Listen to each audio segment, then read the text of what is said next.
In every Southeast Asian country where Britain's empire was active, the government was forced to admit Indian opium. The Chinese had the most money to spend, and their extravagance easily spread opium use.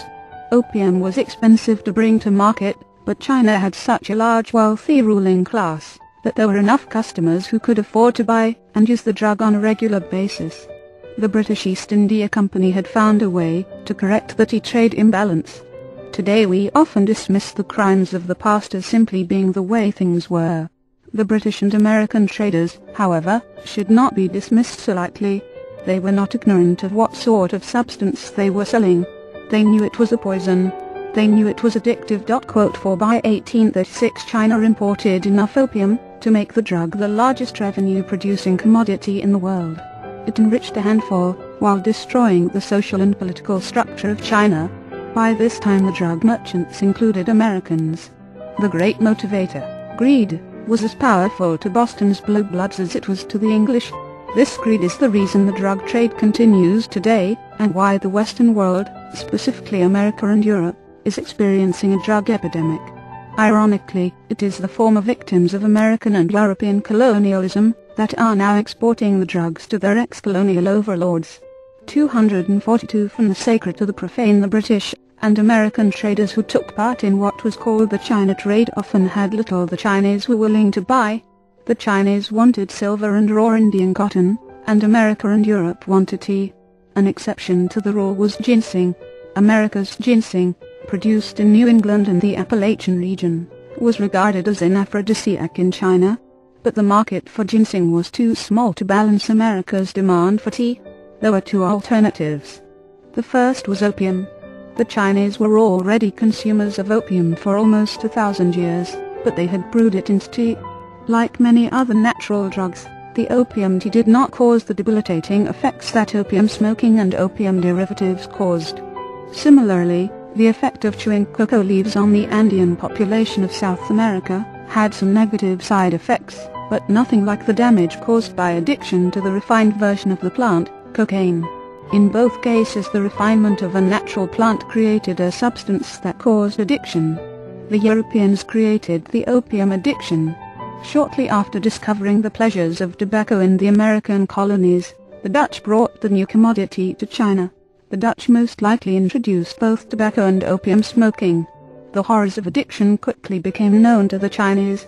In 1729 Chinese Emperor Yongzheng prohibited the sale and use of opium in his country as anything but medicine. When the British East India Company assumed control over Bengal and Bihar, the opium-producing districts of India, it greatly expanded the trade. By 1767 the company was importing 2,000 chests, each filled with 170 pounds of pure opium, each year. As in America, the British established trade monopolies. The Indian growers, by law, had to sell to the British East India Company. But the British love of profit was no match for the Chinese edict, and the company could no longer sell to China. Instead, the British East India Company became the middleman that bought the opium from the Indian producers and sold to English and American merchants who were willing to run the risk of shipping the product. In 1799 the Chinese Emperor Kaya King made all opium trade illegal.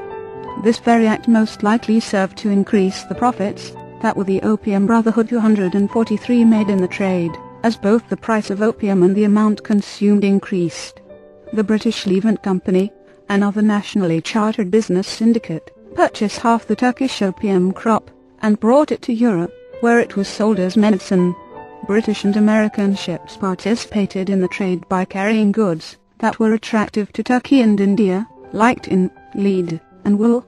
They carried the opium to China, where thousands of pounds of the drug filled chests that were exchanged for tea, spices, and exotic goods.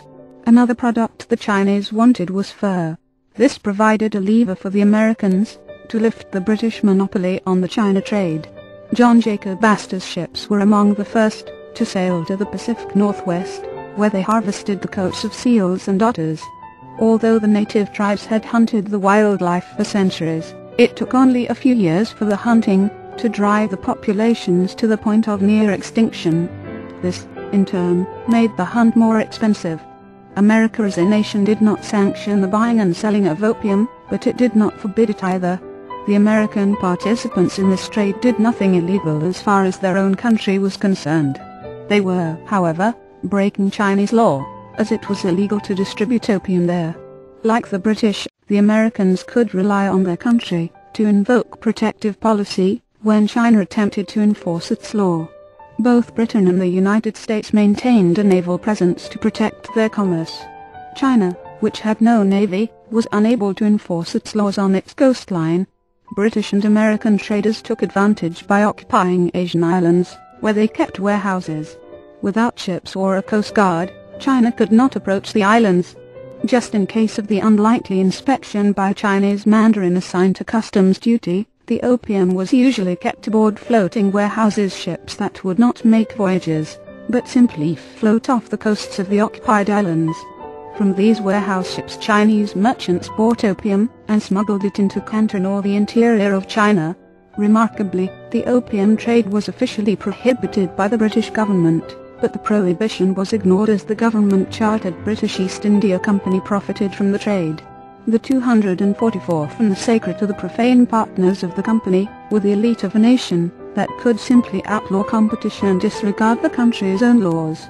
Henry Dundas, the Viscount Melville, was a political boss in Scotland, and his #1 goal was to enrich the aristocrats.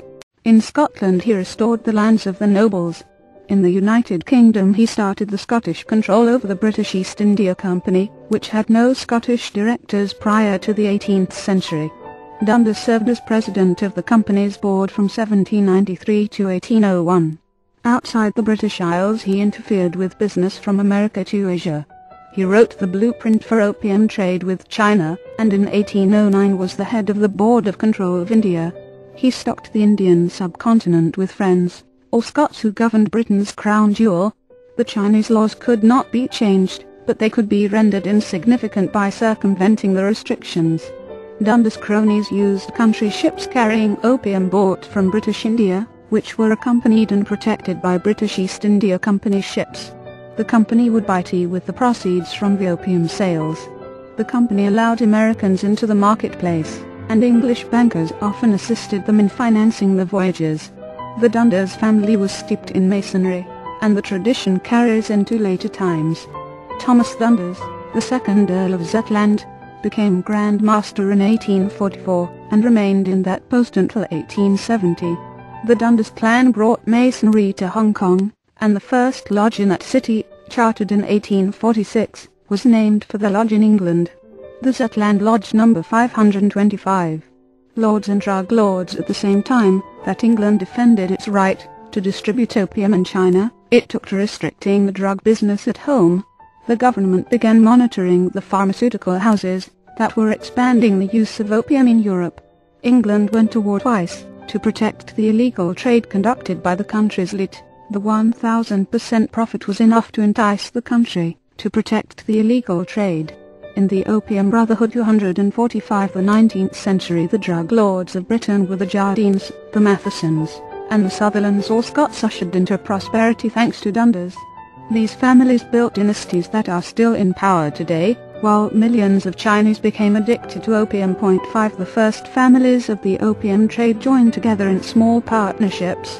William Jardine and James Matheson formed the opium trading firm of Jardine and Matheson, while still in their 20s.